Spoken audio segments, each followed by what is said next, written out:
Hey everyone, what's going on? So, in the end, my sort of sense was correct that the game is kind of lining up its multiple endings. So, close to the end of the game, there are several endings. I mean, I don't know how many endings there are exactly. The whole game is a little bit, I don't know, a little bit disjointed somehow. It somehow feels a little bit kind of rushed together in the end, like they weren't quite sure what they want to do with the game. So, since the game is probably going to end fairly quickly if I just go straight to the end from where we were last time, I'm going to backtrack a bit and show a few things that that we didn't see before. I did some looking into a few things about the game. Apparently there was another way to get into the palace. So you remember we got into the palace by sneaking in through the kitchen. We went into the kitchen and started a fire there, and then fed the rice wine to the dog to make the dog fall asleep. And the dog probably died because dogs can't handle alcohol. But anyway, so we went in that way. Apparently there was also a sewer, like on the side of the building. There was also like a drainage grate that you could use to enter into the sewers and go in that way. But we avoided that, which is good because, the whole cliche about there being too many sewer scenes in games is true. Like every game has a sewer, so it's good that we avoided that actually. One person did mention in the previous video, in a comment on the previous video, that they built a little toy car out of some parts found here in Kathmandu. Out of one part found here in Kathmandu. So remember we got this cigar box here? So there's this cigar box.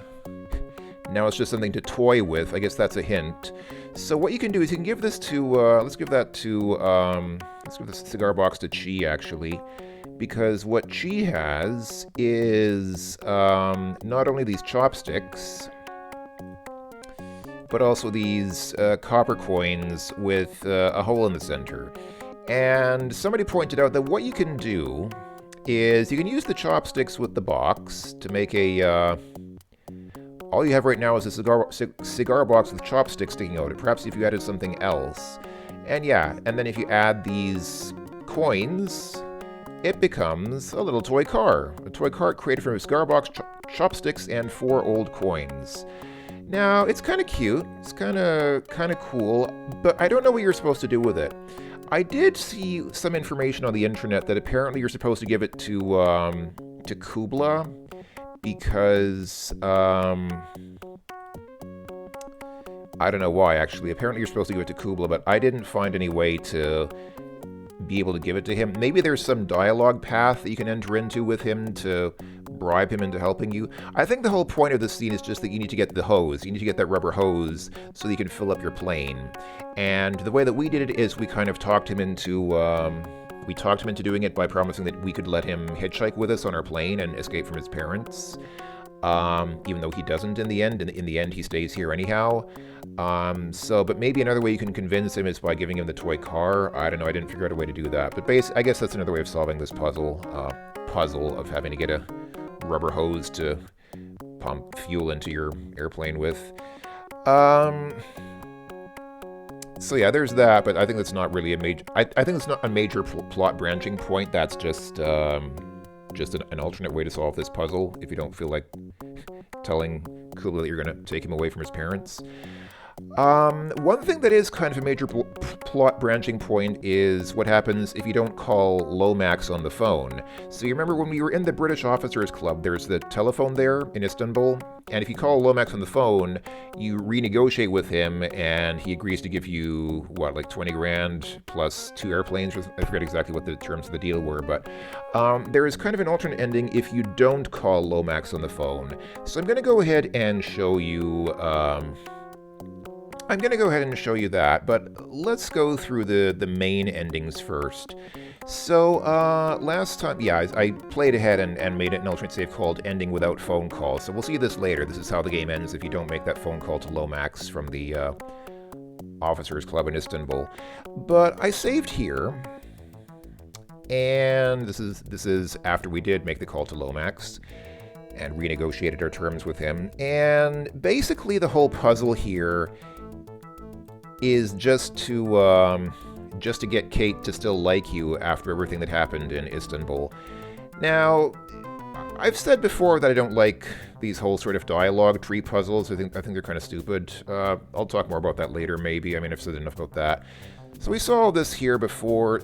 I'm just gonna... How do we get to the first... Hold on. Before I forget, let me slow down the text just so I don't keep clicking through text. Alright, so I guess the sequence that you're supposed to use here to get Kate to like you is to say, so I made a mistake, I can't help myself sometimes. Now, is this a better response? I don't know. It's good to be able to admit that you made a mistake, but to just kind of justify it by saying, well, I can't help myself sometimes, is basically like saying, again, it kind of sounds like I'm just going to keep doing it, It's like, it's okay to admit you made a mistake if you plan to not make it again, but it just kind of sounds like he's just going to keep doing this. I mean, imagine that Lucky and Kate get into a serious relationship and Lucky just keeps having affairs with teenage girls. It's like, it's not really... It's not really befitting, is it? But anyhow, let's go ahead and start with this. So I made a mistake. I can't help myself sometimes. That is so like a man to say that. What do you mean by that? Men! Huh. You disavow responsibility for your actions to justify your making rabbits look discreet. I mean, she's kind of right. Anyway, sounds like fun, doesn't it? Want to go hippity-hop in the grass? Look, zip about me and based on a single incident, you go ahead and label me an insensitive SOB? Who do you think you are? It takes two to tango. Honestly, at this point in time, I would probably say something like this. I personally would... I mean, of these three options, if I had to choose from these, I would probably say something like this, because I don't think that Kate's a perfect angel herself. And maybe they could find some sort of commonality in... Actually, I don't really have any clear indication that Kate is unfaithful or a philanderer, but I mean, she's not in a relationship anyway, so she can... I don't know. But what you're supposed to do here, I guess, is choose this, which, again, seems like a bad option to me. Like, most of the conversation options in this game seem really bad to me. And it's just kind of random. Most of the game is just kind of randomly trying to guess which conversation options will yield a good result. And then Kate just suddenly backs off. Like, seriously. Like, if I was in this situation, if I was in Kate's shoes, I would say, like, seriously? Is that how you're going to talk to me? But she backs up and says, oh, I didn't mean to offend you. I'm sorry. It's just that you always hear about men like you. Right, here. I said I was sorry. Don't be so touchy. Honestly, Lucky's being pretty defensive here, and from Kate's part, like, I wouldn't just apologize and say, oh, I'm sorry that I accused you, because even if it only happened once, it does show pretty bad judgment. Anyway, I didn't touch you, and you know what? I'm not even interested in touching you. That's a pretty cruel thing to say. Tetchy? Who's Tetchy? I'm not Tetchy. Maybe you're the one who's Tetchy. Think about that, why don't you? I'm not Tetchy, you're just... I mean, why the heck do you jump down my throat every time I say something? All of these are very defensive. All these are really just super defensive. Like, all these are really bad responses, again. But I guess out of all these, this is probably the least bad response. So we're supposed to pick this. There's just something about you. You pique my... Oh, I don't know what it is. It's probably my musk. It always gets women going. You do the same to me. I mean, I don't know what it is, but you really get my blood boiling sometimes. I didn't peek at your... I mean, I'd like to. Obviously a pun on peek, because she said you really peak my... And then he... I don't know. I'm assuming he's intentionally making a joke and that he... Or maybe he doesn't know the word peak in the sense that she used it. I don't know. Anyway, we're supposed to say number 2 here. Can you imagine? I mean, Sparks sure would fly. So... And pots and pans. I know that relationships like this are sometimes glamorized in the media, relationships between people who, and books and champagne bottles. I know there are people who sort of idealize and glamorize these relationships where people get angry at each other and start throwing things at each other and get into these crazy fits of hysteria. Because, hey, if you get that angry, it means that you love the person, right? Well, yeah. Never a dull moment. No, that's for sure. But, you know, it almost should be like that, sort of. It almost should be like that, sort of, you know? I couldn't agree more. Yeah. To never a dull moment. To never a dull moment. And then the scene starts, and we have this this whole action scene that we saw before. So, I'm not a relationship counselor, and I really should just play the game. I mean, I really should just play the game and not kind of come in with... I'm like Jerry Springer coming in with a final thought here, trying to justify this this circus by coming in with a self-righteous final thought at the end of the show. But as somebody who's been there, as somebody who has actually experienced this kind of relationship, let me tell you folks, those relationships where people keep throwing things at each other and they get really angry at each other and they yell at each other and they scream at each other because they're so, you know, they just get so upset. There is a certain type of mentality that idealizes that relationship and thinks, oh, well, you know, it's exciting at least. You know, it's more interesting to be with somebody who's exciting and who gets angry instead of somebody who's just passive. And people some people get excited by that and say, yeah, it's cool to be in a relationship like that because at least it's not boring. Those relationships are very unstable. It may seem fun. It may even be fun. I mean, if you enjoy that kind of thing, like if you enjoy yelling at your partner and having them yell back, like if fighting in that way is actually fun for you, because I know some people actually enjoy it, it can be fun for a while, but those relationships are terribly unstable. They usually do not last. So if you like that kind of thing, then okay, you know, have your fun, you know, enjoy yourself if that's really what you want to enjoy, but don't plan on it lasting long term, because those kinds of love-hate relationships are not something for the long term. They do not stay together. Eventually people just get frustrated and leave. There will come a point where people just say, you know what, I'm done. I've had enough of this and I'm going to leave. So I'm just saying this because I don't want people to get any wrong ideas. I know that, again, you know, I'm not a relationship counselor. I'm not here to give people relationship advice, but I've gone down that road myself because I also sort of had this idea that, oh, you know, maybe this is a way to have fun. Maybe this is kind of fun that we fight instead of just being, instead of always being, you know, so nice and passive and polite to each other. Let's actually, you know, let it all out. Let's just rage at each other. And yeah, it seems fun at first, but after a while, it's just like, you know, we're tired of this. We have nothing else. We have nothing in common except that we are always angry at each other. And then it ends because there's nothing else sustaining the relationship. So anyway, let's go ahead and I'm just going to go ahead and skip the arcade sequence because I don't need to play that more than once. And we will see, I think we'll see the good ending now.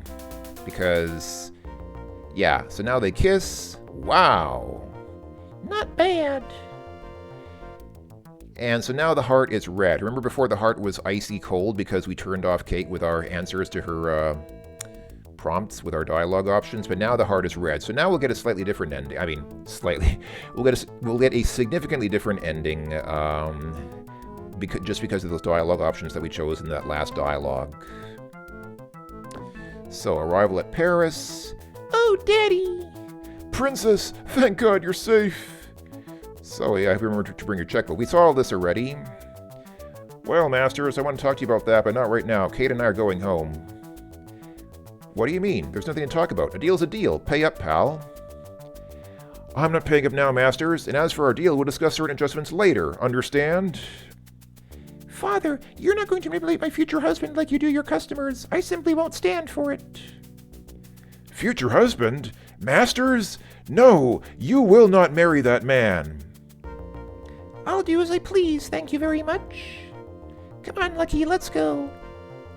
Yeah, okay. Thanks for what you said. You can thank me later, okay? Oh, I think she's implying that he will thank her with a certain, okay. Kate, I didn't mean what I said. Can't we talk about this? I'll have a check drawn up for Lucky first thing in the morning. Later?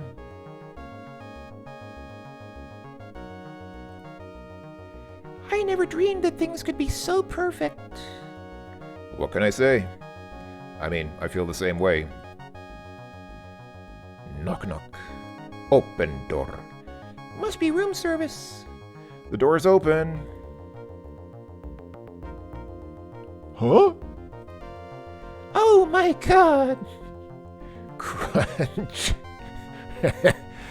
She likes to eat. He's always eating something. He is a hungry guy. It's great to see you, buddy. I thought... We ninjas bend, but do not break. Here's something else, Chi, and what a surprise. You think I let you put chick in mail? Or jelly-filled? Chick maybe, but jelly-filled? Never. To good friends. And great lucky. You got that right, partner. Ha ha ha. And that's it. That's the end. So I guess that's the best ending of the game, and I don't really know what to say. Honestly, I know it's supposed to be a happy, feel-good ending because everything's resolved, because Lucky and Kate get married, and suddenly Chi shows up and somehow Chi is alive, but it's so contrived. It feels so unnatural. Again, the whole relationship between Lucky and Kate just feels very wrong to me. It always felt wrong to me right from the start. The way that they treat each other is not love, it's just boredom. They're bored and they like the novelty of the way that they talk to each other. They're attracted to each other, but there's no real compatibility between them. Like, it's painfully obvious that they shouldn't get married. And that's why I said before, that ending where Kate basically tells her father, hey, come on, make sure that you pay the man. And Daddy Lomax says, yeah, okay, sure, I'll pay you fair and square. And then Lucky leaves and goes on and starts telling he starts regaling some other woman with his stories. That feels like the most natural ending, because he's basically doing what he always does, which is, wheeling and dealing and picking up random women and showing off and being a narcissist. And Kate goes back home with her father and hopefully ends up with someone better. To me, that feels like the most natural ending to the game. This ending just feels so contrived because it's very clear that Kate and Lucky don't belong together. They're not going to be happy. They're going to get divorced not long after the wedding. I feel quite sure of that. And the way that Chi just suddenly shows up, like right at the end, just suddenly, oh hey, Chi's alive, cool, ha ha ha, everything's okay in the end. It's this trope, this common sort of trick or trope in fiction of a person dying dramatically and then just somehow miraculously appearing at the end, alive. And it's like, how did you survive? Oh, I'm a ninja. We ninjas, we bend but do not break. It makes no sense. We saw Chi blow up. A ninja it doesn't matter that he's a ninja. He's not going to survive an explosion like that. But of course, the game ascribes absolutely, totally miraculously magical abilities to Chi's ninja powers. Like, he can become invisible by putting on a black suit, even though he's literally like the least invisible person imaginable, because his black suit contrasts so much with the background where he was, but he just became invisible because... I know it's ridiculous. I know I keep saying that it's just a game and I shouldn't take this game too seriously, but at some point it's just like, come on, it's just silly. So, this was supposed to be the best ending. Take it for what it is. Chi survives, which is good. Kate and Lucky get married, which is... I don't know, feel however you want about that. I'm not happy about it, but whatever, it wasn't my decision. I mean, they're not real people anyway, so it's not like... Their misery is not going to be real, but I know, because we've seen pairings like that, haven't we? And we know that in the end they don't turn out well. They're very intense for a while, but what was his name? I forget the doctor's name from Blade Runner. I forget his name, but anyway, the doctor with the guy who's like the mastermind, the chief of the company, the CEO of the company, he says, the light that burns twice as bright burns half as long. And that kind of reminds me of these kinds of relationships. These relationships are very short and very intense. So they're very intense, but they don't last long. Okay, getting back to where we were. So that's one ending, but the other ending which we haven't, or the other sort of ending sequence which we haven't seen yet is...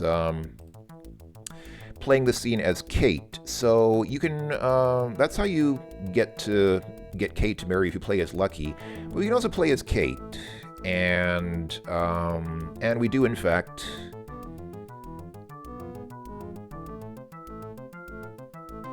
Yeah. So this dialogue is the same. The only difference is that we're looking at Lucky instead of at Kate. But yeah, the same thing about, well, we don't always get our wishes, do we? I didn't blah, screw this, please, you're really something, blah blah blah, pretending nothing's wrong, the way you're looking at me, I'm in the perfect in the world, just look at you what way, don't play dumb with me, see what was happening. Okay.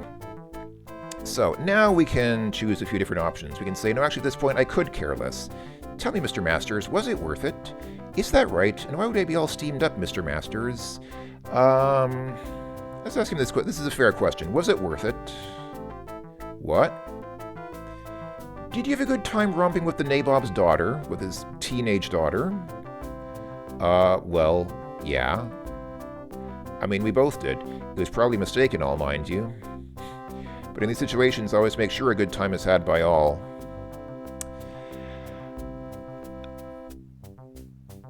I'm uncertain of how to respond to that. At least he's being honest. There's a...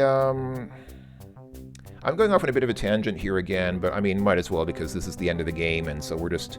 This game's all about dialogue anyway, so I might as well just fill in with some monologue of my own.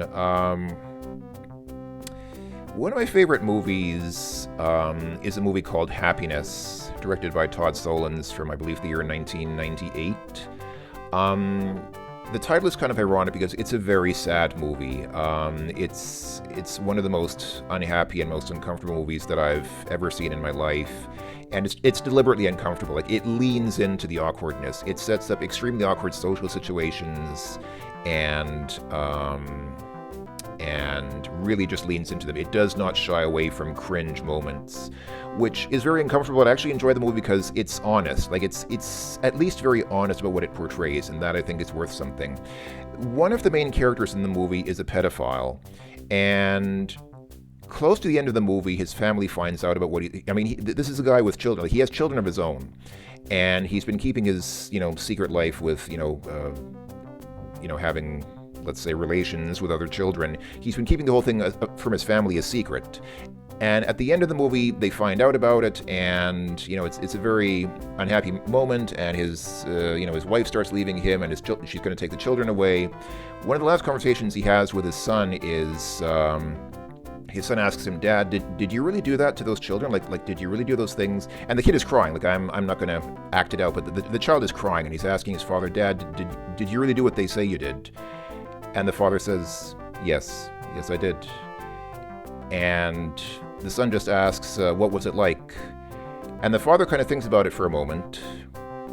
I mean, you understand the gravity of this moment. His own son is asking him, what was it like to molest other children? And the father thinks about it for a moment, and he just says, it was great. If nothing else, I respect that honesty. I mean, it's a horrible situation. It's the most effed up scene that you could imagine. It is a horrible, horrible, uncomfortable scene, but I respect that at least he didn't try to pretend, oh, it was horrible, I should never have done it. He obviously enjoyed it, and he has the honesty to at least say it was great. He liked it. So, applying that same logic here, I don't have much respect for Lucky, but at least I respect his honesty. At least he's not trying to say, well, it's just kind of like a one-time thing, I just had a momentary lapse of reason, a moment of weakness. No, he's just like, I enjoyed it. What can I say? That's the kind of person I am. I enjoyed it, and he's not trying to hide it. So, if nothing else, I appreciate that kind of honesty. If you are this kind of person, if you are a person who has trouble with fidelity, let's say, it's probably better to just admit it rather than trying to hide it and lie about it. Just open up. Just say, you know what, I'm not very good at this. I have a problem. Just open up. Just say, I have a problem. And just be honest about it. And if somebody really loves you, then they'll understand and they'll try to work with it. It's better than lying about it, because lying about it is just gonna you eliminate any possibility of ever having a long-term serious relationship with anyone if you lie to them. Lying is like the worst thing you can do. Being honest and saying, yeah, I actually enjoyed cheating is probably better, because at least that's honesty. At least that's something you can work with. Okay, sorry. I know I'm lecturing here, but for me, this is a very intense moment because I've been through a lot of very difficult relationships myself, and I've seen this kind of thing happen, and it's like, I don't want people to get the wrong idea. At least like he's being honest, and that's, if nothing else, that's something that I can respect at this point. You don't feel very good about what happened, do you? Really? So if we were to... You could guarantee that I would enjoy myself? Funny, that's what I always try to do. So... This is going to get very uncomfortable because... Like, option number 2 here is clearly something that no self-respecting woman would do. I'm not big on... I don't know if I would describe myself as a feminist. I'm not somebody going out waving flags and campaigning for women's rights, but I believe that women should be treated with basic respect and not just treated as sex objects. And to portray a woman this way, to just be looking at this guy who's openly confessing that, I cavorted with this guy's teenage daughter and I really enjoyed it. And then for the woman to say, oh, so if we were to, do you think I would enjoy myself? Like, that's such a case of a man writing for a woman's voice. That's such a man's voice writing for a woman.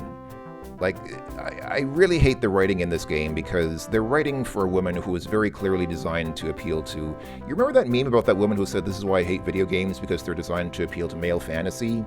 This is kind of what she meant. This is very obviously a woman written by a man who's trying to make the woman seem appealing to male gamers and men. Like, it's just kind of cringe. Like, again, I'm not somebody who campaigns for women's rights and says, oh, women need to be, I'm not involved in that way. Just to even see this kind of dialogue just makes me cringe. I'm sorry. Let's just go ahead and continue being honest. You don't feel very good about what happened, do you? I had a good time. Yeah, see, he's not hiding it.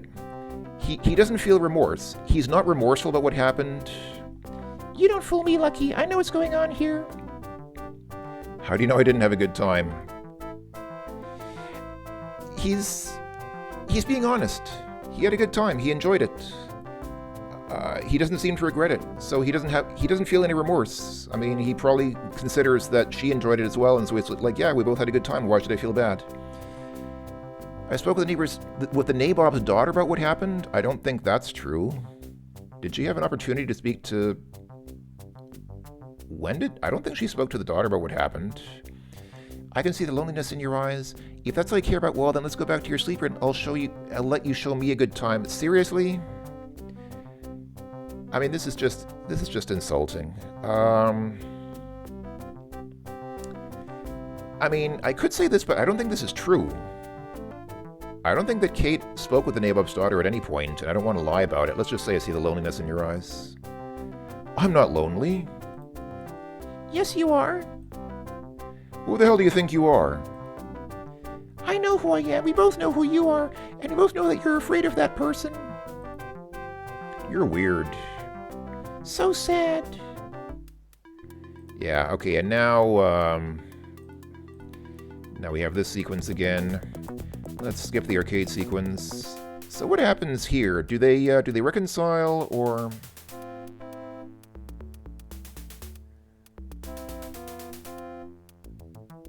Oh, okay. So the heart is cold. So she feels sorry for him. She sees how sad he is, and she feels sorry for him. But in the end, she decided not to be with him because she realizes that he's... I don't know. I thought he was being honest, but Kate seems to think that he's lying to her about something. He seems to think that he actually does feel remorse, and he just... I don't think so. I don't think he feels remorse. I don't think he feels bad about what he did. I get the impression that he just... I mean, the game is persistently trying to insist that Lucky is actually a good guy who's just misunderstood.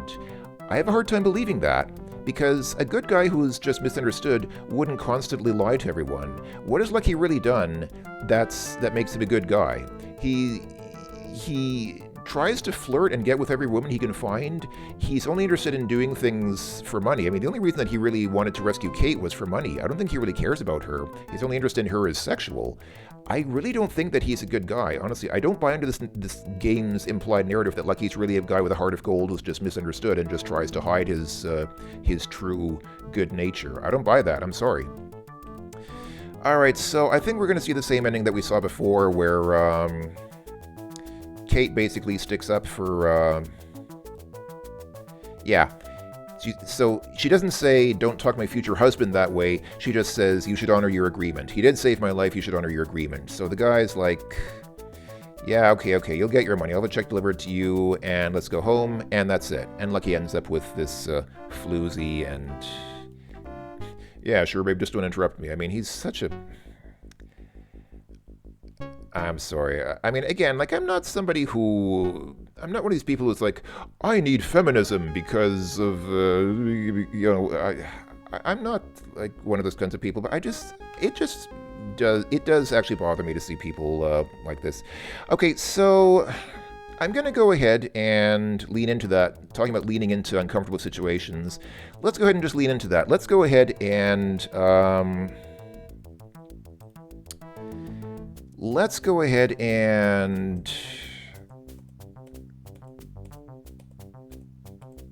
just be totally...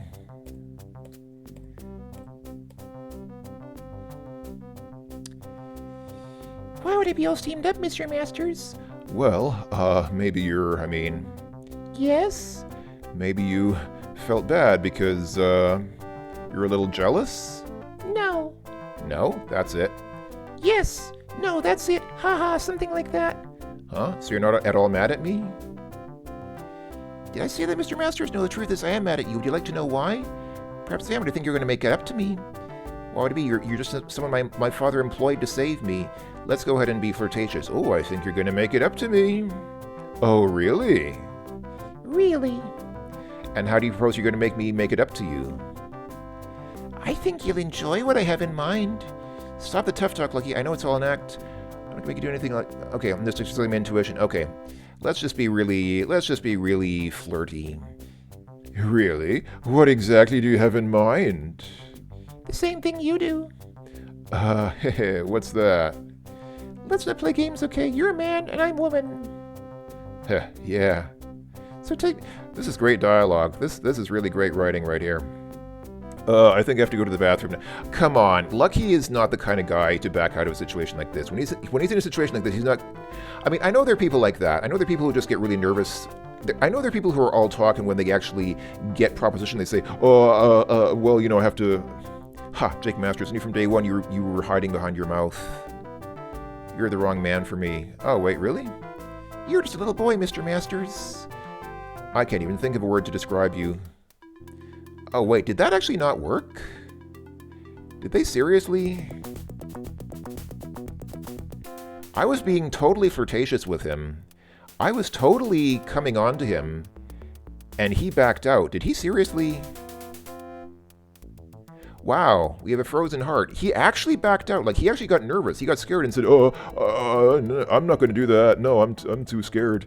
Wow, okay, I was not expecting that at all. I really was not expecting him to get scared at that. I was not expecting him to suddenly be shy. All right, what do we have to do with Kate to get him to... All right, let's see. We were, I think we were onto something before because I asked him... Hold on, where were we? So the first response that I told him was...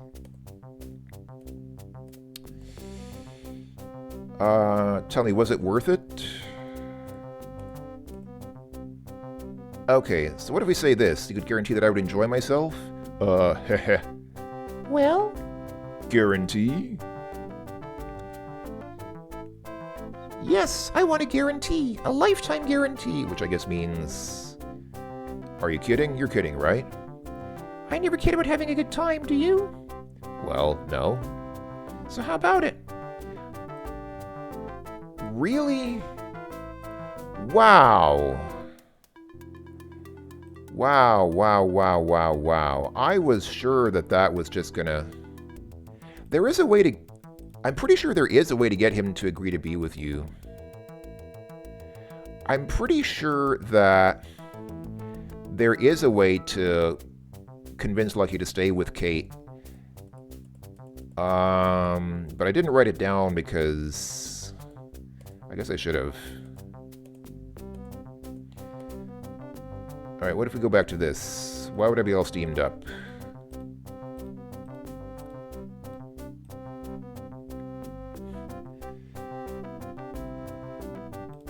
Alright, I'm mad at you. I think I do. I'm mad because your screw-up... Oh, ha, pardon the pun. Well, your screw-up has delayed my return to Chengdu. After all this, you're going back there? Oh, yes, of course. I'm very anxious to return. Lady, you've got to be crazy to go back there. I mean, you have a boyfriend back there, don't you? Yeah, of course. No wonder. And what if I did have a boyfriend? I wouldn't care. I don't believe you. Well, I wouldn't. Lucky, you can be honest with me. I know, I can see the loneliness in your eyes. I'm not lonely. Yes, you are. Who the hell do you think you are? I know who I am. We both know who you are, and we both know that you're afraid of that person. You're weird. So sad. Oh, wow. And it actually...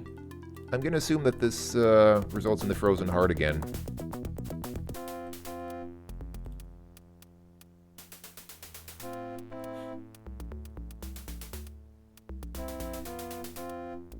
Yeah, wow.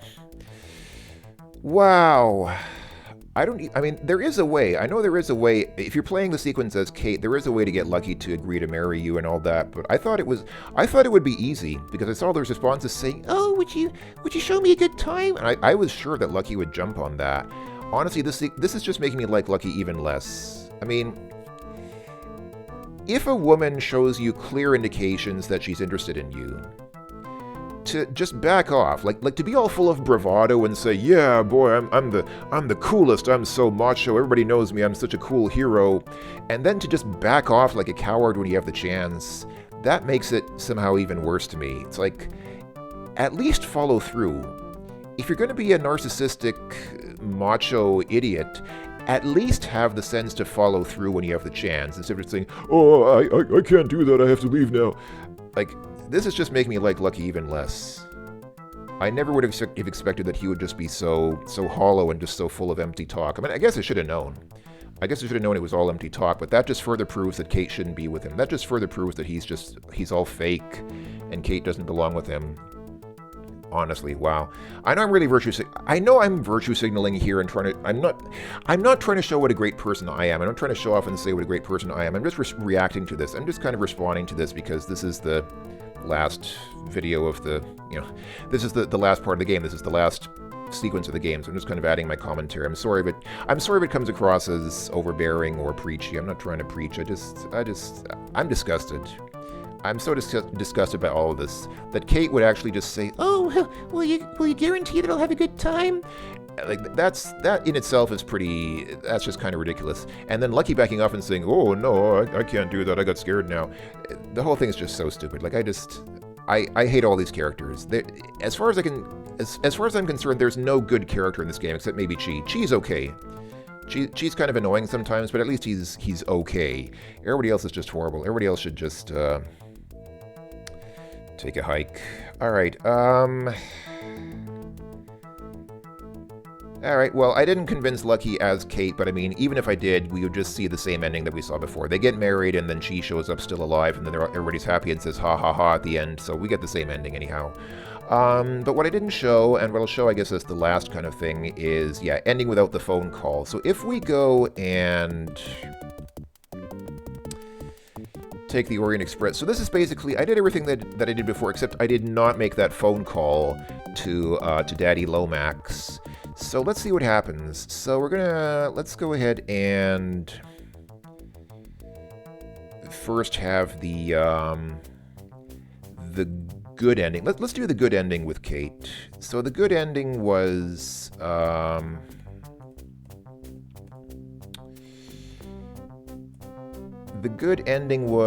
yes, so you choose 3. The good ending is 3-2-3-2. So you choose, I made a mistake, and then you choose this. What do you think you are? And then you choose, I'm not touchy, you're just, blah, blah, blah. And then finally you choose this. You do the same to me. And then they say sparks sure would fly, and ha ha ha ha ha ha, never a dull moment. Let's to never a dull moment, never a dull moment, and then yeah, and we have okay. So Kate's gonna wanna be with Lucky now, but let's see how the ending dialogue is different now that we are here after having not made that phone call to Daddy Lomax. So they kiss, and he says, wow, and she says, not bad, and they end up in Paris with a full heart. Now, let's see what happens. Oh, Daddy.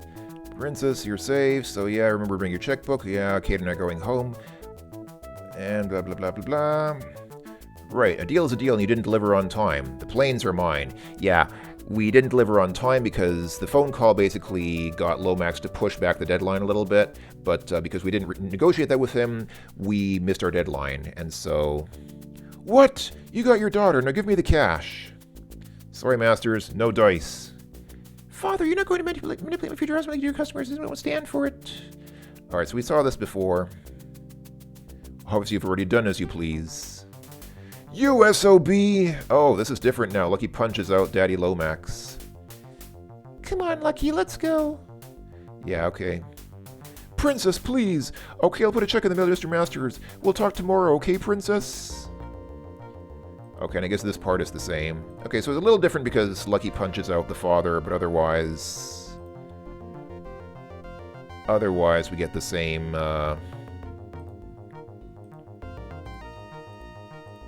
Otherwise, we get the same ending. Okay. So slightly different, but mostly the same ending. Alright, and to cap it all off, let's go ahead and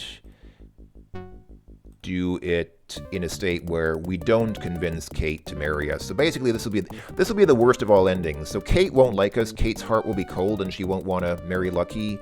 And we didn't negotiate with Lomax, so he's not going to want to give us our money. So this is probably going to end very badly for us. Let's see what happens now. So yeah, blah blah blah blah. All this dialogue, words, lots of dialogue that we've already seen, and let's see, what options should I choose? I'll just go ahead and choose that. Whatever. I'll just choose some random things. I should have my head examined, perhaps, but for other reasons. What do you mean by that? Oh, nothing. Stop playing cute, would you? I can't help myself, hee hee hee. What's so funny? Oh, nothing, hee hee. Stop that. I'm sorry, you're just irresistibly cute. Is this actually like another way to get her to... I don't know, man. I don't even know what's going on at this point. This is so counterintuitive. Like, no woman in her right mind is going to actually... Raph is right, hee hee hee. I'm sorry, just have this vision of one of you in this office. You're adorably adorable.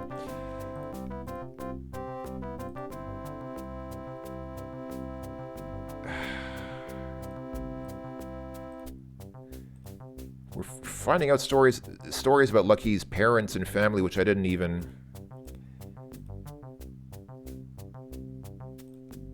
Unbelievable. When I try to dissuade Kate, like when I try to be as boorish and as insensitive as possible, then she's like, "Oh, haha, that's so cute. I'm imagining you in a little boy's uniform. That's so cute, ha ha ha." But when I try to be nice to her, she's like, "Oh, I don't believe you. This is literally like, when I try to convince the other person to be with me, they're like, "Oh, no, I don't want to be with you." Then no. When I try to be as cruel and as boorish and as insensitive and as... Alright, let's go ahead and play as Kate. Let's go ahead and play as Kate and try to flirt with Lucky, because that's one way to turn him off. That's one way to make the relationship go cold. Let's just be totally... Alright, why would I be all steamed up? Oh, yes. Little jealous? No. Yes, ha ha ha. I think you're going to make it up to me, ha ha ha. Oh, really, yes. Oh, I think you'll enjoy what I have in mind, ha ha ha. Hee hee. Okay, yeah, ha ha ha. So take me. Oh, okay. All right, that's how we lose Lucky. That's how we get rid of him.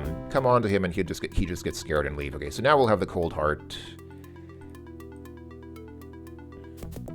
Skip the arcade, and Alright, now we should have the worst ending.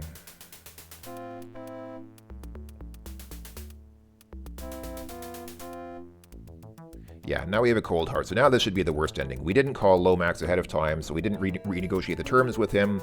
So he'll say we're past our deadline, and Kate doesn't want to be with Jake anyway, so... Alright. Alright, so we've seen all this. A deal's a deal. Right, he's going to deliver on time. The planes are mine. Why you got your daughter? Give me cash. Sorry, masters, no dice. Daddy, look out!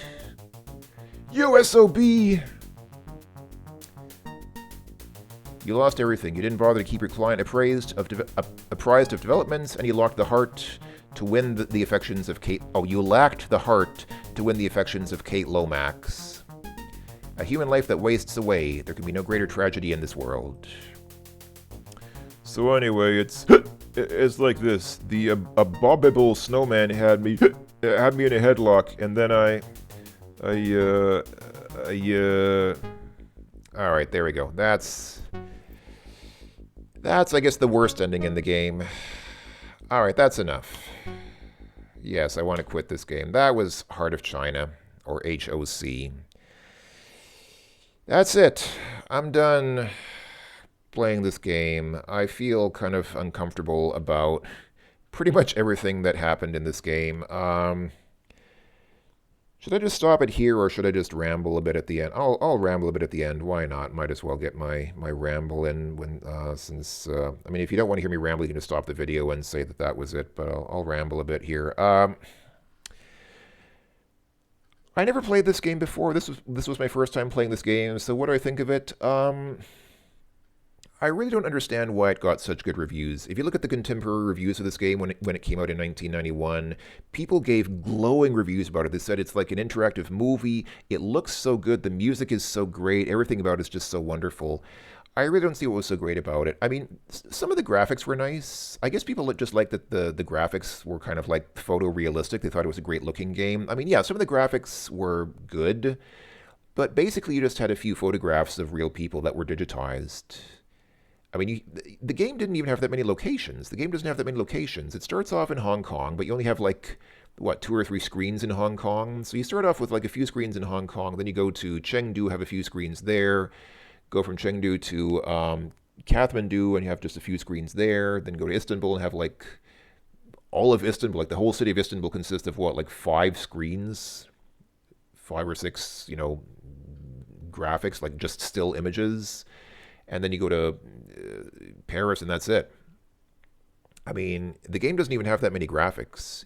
It is a nice-looking game. I mean, I won't deny that the graphics are okay, but they're really nothing revolutionary. I mean, like I said, I think I mentioned before, King's Quest V came out like a year before this, and I would say that King's Quest V probably looks better than this. Certainly, the graphics in King's Quest V are much more variegated and more... I mean, to me, they're more appealing. What can I say? I mean, okay, it's a matter of taste. I mean, whether the game looks good or not is a matter of taste. But I won't deny it's a good-looking game. Okay, it's a good-looking game. I'll give it that. Some of the graphics are okay, but the music wasn't really very, wasn't very memorable in my opinion. It wasn't bad. It was just kind of like basic.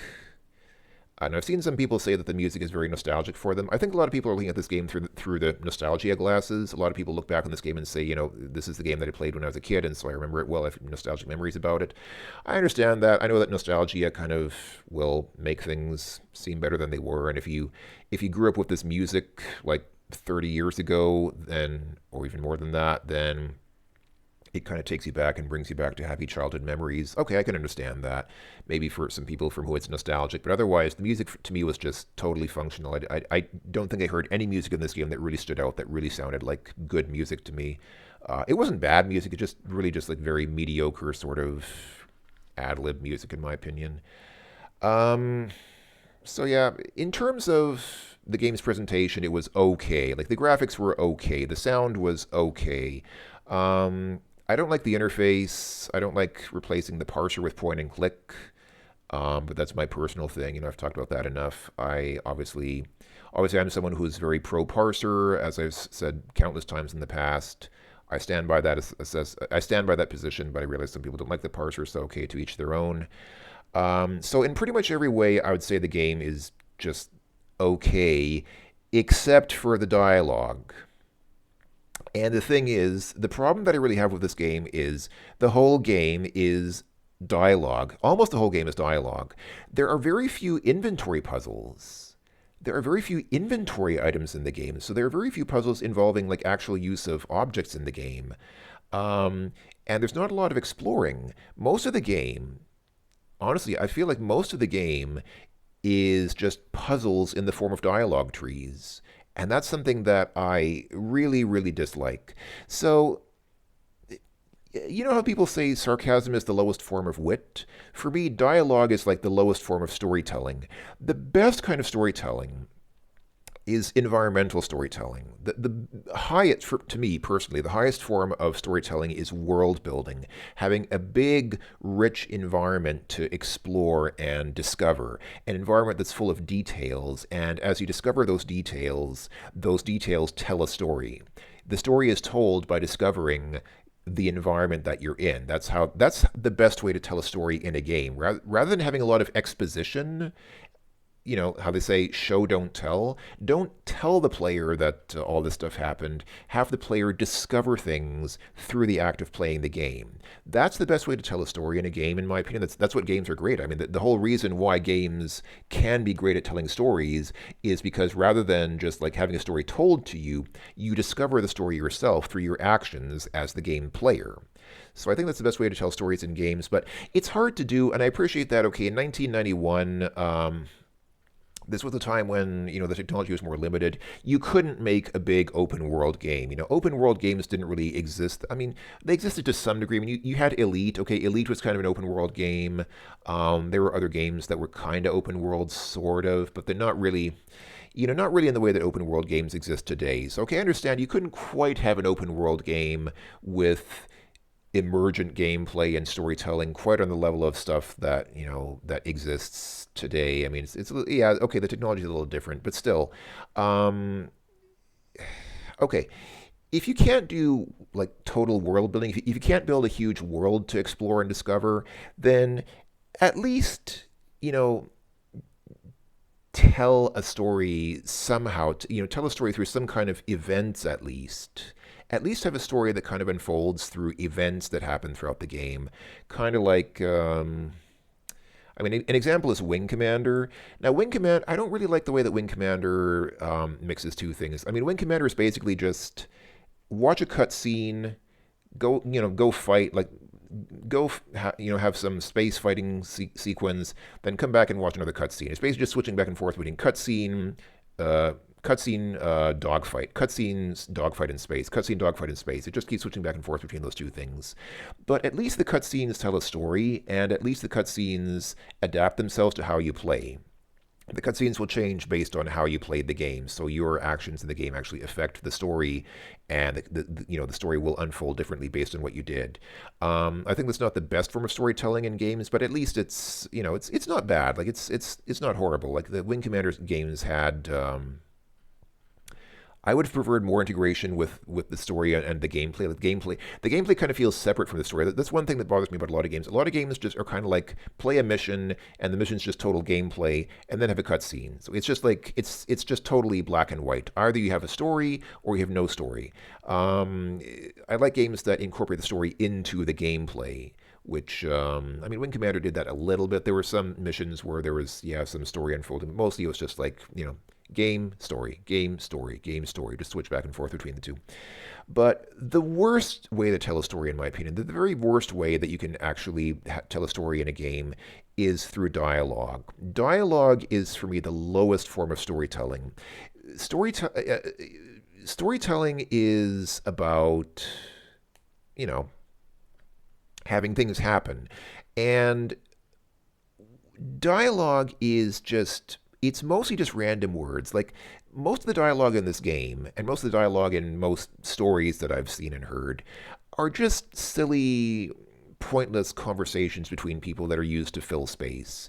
In a movie, conversations are used to fill time, to, you know, pad out the length of the movie, and in novels, conversations and dialogue are used to pad the length of the novel. Because, you know, most stories can be told in like 10 pages. Most stories can be told or even less than that. Most stories can be told in a few pages, and obviously nobody would buy a novel that's 10 pages long. So writers use dialogue to pad out their novels and make these ridiculous 900-page novels where, nothing happens, but people have lots of conversations. I really hate the way that people use dialogue. I don't mind good dialogue. I don't mind dialogue that actually has a point to it. But most dialogue in stories is totally pointless. It's a total waste of our time. It's just used to pad the time, just to fill things up and make things feel longer, to make people feel like there's more story there. And this is a perfect case in point. Most of the dialogue in Heart of China is absolutely pointless. It serves no purpose. It's just random banter and jokes and people being stupid just to pad the length of the game, because otherwise the game would be very short. I mean, it's kind of a short game as it is. It would be even shorter without the silly dialogue. So the dialogue is totally pointless. And not only is it pointless, it is so cringe. It is so cringe. All of the characters in this game were annoying. Lucky himself is annoying because he has no redeeming qualities. Like I said, I do not buy into the game's idea that Lucky is secretly a good guy. He's a real hero who just outwardly is misunderstood. I don't buy that. I don't like Lucky at all. It feels really bad to play a game as a character that you don't like. That's the thing. Like, usually when you play a game, you want the game player to enjoy playing as the player character. It's a really bad experience to play a game when you hate the character that you're playing as. And then, like I said, okay, Chi is okay. Chi's not bad as a sidekick. But he doesn't really have much personality. I mean, Chi's personality is, I'm a noble ninja. I'm a noble Asian, stereotypical sort of Asian warrior, full of honor and rectitude and kind of laconic, not really not really saying much, but just very honorable. And he's just like a walking stereotype. I mean, he's not a bad guy. He doesn't have much personality or much character. There's not much depth to his character. Other people like that guy in the tavern in Kathmandu who just says like every 5 words he just says ha ha ha. That guy was so annoying. I would have, like, if I'd met that guy in real life, I would have just beaten him up. I could not stand talking to that guy for more than 10 seconds. Somebody who just constantly starts laughing, like, that's totally annoying. I could not tolerate that.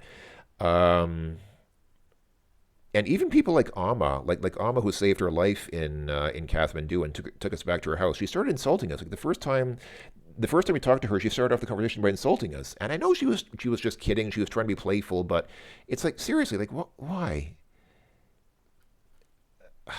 And the Wally Lama, whatever his name is, was just annoying. Like, he just very typical sort of charlatan, just pretending to be wise and saying, "Ho ho ho, I'm so wise, full of wisdom." But he's not actually. He's just a poser, like a lot of those people. And Kate, I mean, Kate is an extremely one-dimensional character. I mean, she didn't do anything that especially bothered me, except for the fact that she likes Lucky. That's the one thing I don't like about Kate, is that she actually likes Lucky. But other than that, I mean, she's not a bad person. She's a very one-dimensional character. She has absolutely no depth to her. She has absolutely no. I mean, again, she's a female character written by a man. She's a typical sort of woman who's just written to appeal to men, just to be, a funny, sort of cute, sexy, funny, flirty kind of woman, but not to have any depth as a character. And again, you could say, but it was 1991, but this game came out in 1991. I know that things were different in 1991, but that's not an excuse. There were other games that had more fully realized characters in them before this game. Already in the 1980s, you had games with better characters than these. It's not just a matter of the times. Yeah, I know computer technology was less advanced back then. I know, like I said, I realized that you couldn't make Grand Theft Auto in 1991. You didn't have the technology to really make like a fully open world game with yeah, okay, I understand that. But you could write better than this. You can write better dialogue than this. You can write better characters than this. You can write a better story than this.